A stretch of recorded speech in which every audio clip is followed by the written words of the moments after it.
No matter who you are and what your life looks like, the voice you're going to hear most often in life is your own. And that's why the nature of your relationship with yourself, which is a real thing, you have a relationship with yourself, will have a greater impact on your quality of life and on your mental health than any relationships you have with any other human being on this planet.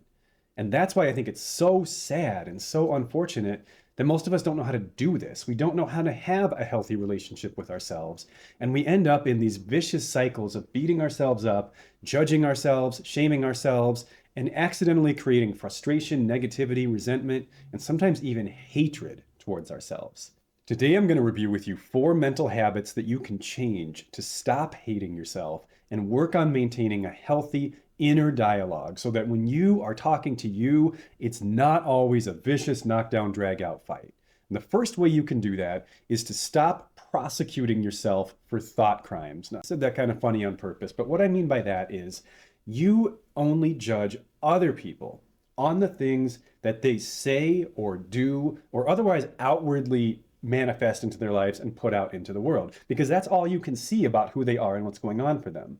But you judge yourself for things you even think about doing. You judge yourself for thoughts that you would never speak because you think they're wrong or hateful or messed up. You judge yourself for impulses, behavioral ideas or impulses that you don't engage in because you know they would be harmful to you or other people or both. So you are basically comparing your inner world to other people's outer world. And it's like, to mix metaphors, I know, it's like putting your rough draft of life up against someone else's final draft. Because the things that other people let out, for the most part, are the screened and refined versions of the things that are happening inside of them. So when you look at other people and then you look inwardly, you look to the stuff you don't share with anybody else and you judge yourself for that, you are doing something completely unfair. In fact, I would even go so far as to argue that if you identify a messed up thought you have that you choose not to say because you know it would hurt someone's feelings or be wrong or inappropriate, or you have an urge to engage in a certain behavior and you inhibit that urge and you don't engage in the behavior because you realize it would be damaging, not only should you not shame or judge yourself for that impulse, I actually think you should celebrate that. That's a victory. That is a win for you to keep that inside and choose to challenge it instead of indulging it. In the process of behavior change, whether you're trying to stop using a substance, spend less money, be nicer to people, anything you're trying to change about yourself, the actual impulses, the thoughts, the behind the scenes stuff, that is the very last thing that will change.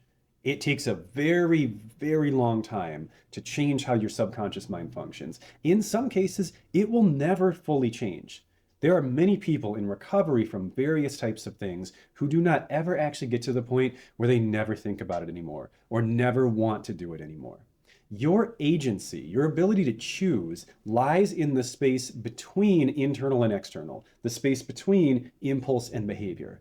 So when you experience an impulse, inhibit the impulse, and then don't engage in the behavior, you won. You had a battle, you had a challenge put in front of you, and you were victorious. That is not something to beat yourself up about because you wish you had never thought about it in the first place.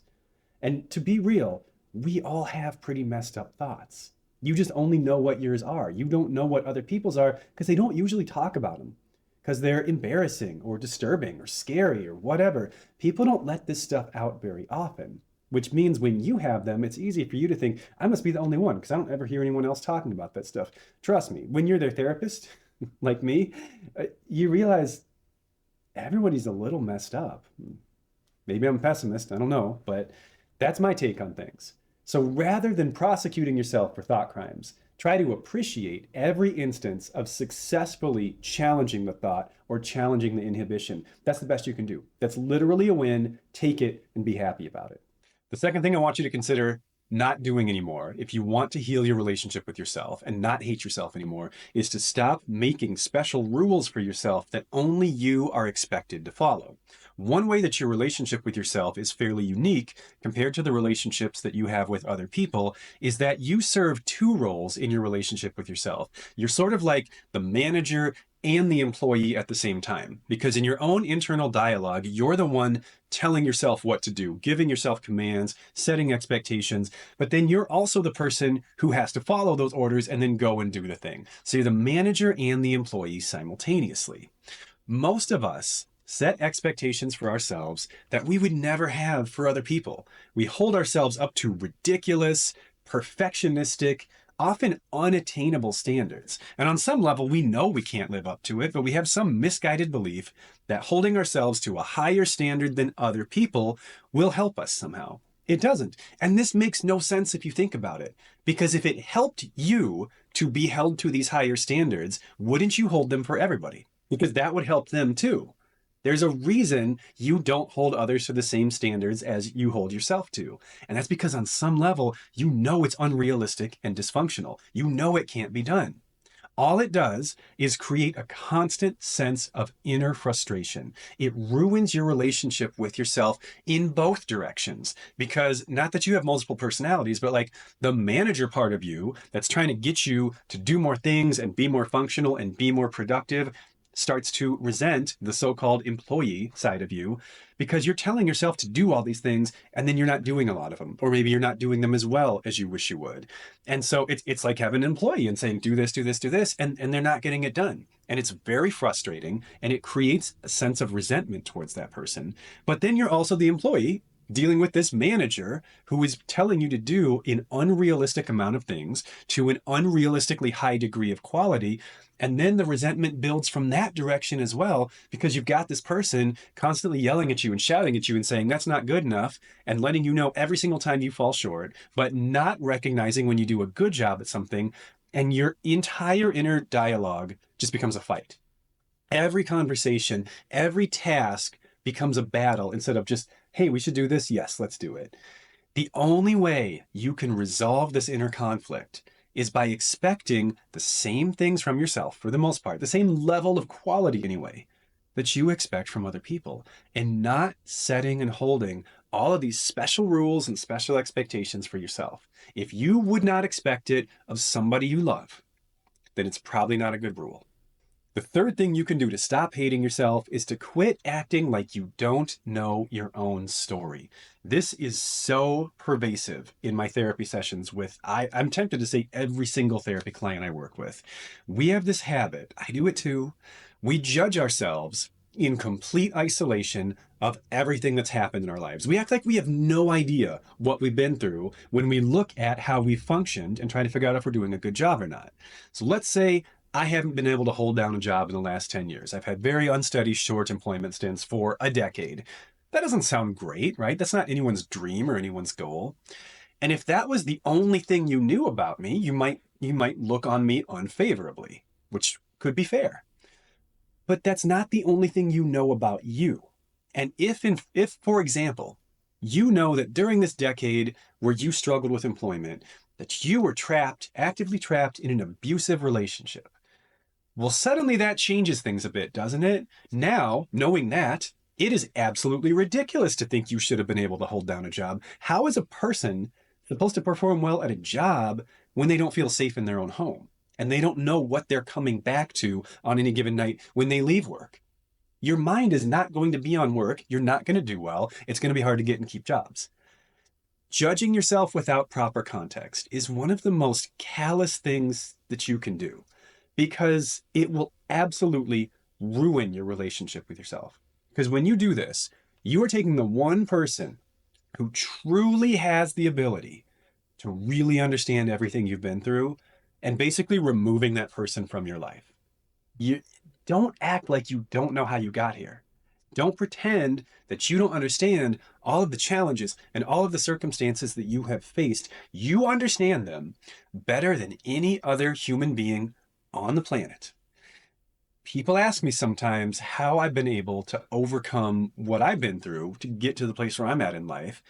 And there's no one answer to that question, but placing my past, as far as things like academic history, work history, relationship history, these are not great for me. For large chunks of my life, they're not great. But I've been able to place them in the proper context because I remember who I was and what I was going through and what my life was like back then. And to be frank with you guys, I think it's amazing that I even survived my darkest decade. I am not about to guilt trip myself for not being in the top half of my high school class, or failing intro psych my freshman year, or getting rejected from a volunteer position at a crisis line, just to name a few things. And yes, those are all real examples. Those are all things that have happened to me. But I know where I was at when they were happening. I had a lot going on. Work and school and relationships were not my top priority at that time in my life. My top priority was getting through the day without hating everything around me. That's what I spent my time, energy, and attention on, not these other things. Once I got to a point in life where I didn't have to worry about that as much anymore, suddenly I got a lot better at everything else. Crazy how that works, right? You probably have a similar story. Don't act like you don't know it, because you do, better than anyone. And the fourth thing I think you should consider doing to stop hating yourself is to quit making ridiculous comparisons to other people. And this is the one that gets me the most because I have a lot of roles in my life and I want to do really, really well at everything. As a person who doesn't have a huge social network, doesn't consume a lot on social media, and frankly doesn't get out of the house much, I tend to compare myself in various domains of life to like really well-known people in that area. So I'm a business owner. So when I think business owner, I think Jeff Bezos, Elon Musk, Bill Gates, because these are the only people I know that are business owners. I'm an author, and I'm a self-help author. So I think of people like Brene Brown, Bessel van der Kolk, famous self-help authors. I'm a fitness enthusiast. So the fitness enthusiasts I see, I have a home gym. I don't actually go to the gym, so I don't have like real normal people to compare myself to. So I look at bodybuilders and ridiculously jacked guys. And these are all my basis for comparisons in all these various things that matter to me. And the net result of all these maladaptive comparisons is that I feel massively behind on everything, which quickly transforms into insecurity and self-loathing. The reason these are all such dysfunctional comparisons is anyone who's at the top of their game in some certain domain of their life has probably sacrificed their performance in other areas to get to that incredibly high level. So the idea that I should be able to perform at a level that's comparable to someone who only does that thing in that area of my life when I'm also trying to do other things, like I'm also trying to be a parent. A lot of these people who do these amazing things either aren't parents or I don't know them personally, but don't seem to have great relationships with their family, for example. I wouldn't give that up to be them. I wouldn't. It's a terrible trade. So I end up basically thinking that I'm supposed to be the best version of every possible human being in every domain of my life. It's absurd. It's absolutely impossible. I would have to live for 1,000 years to get to that level in everything that matters to me. I'm probably not even going to get to that level in even one of them. And I have to be okay with that.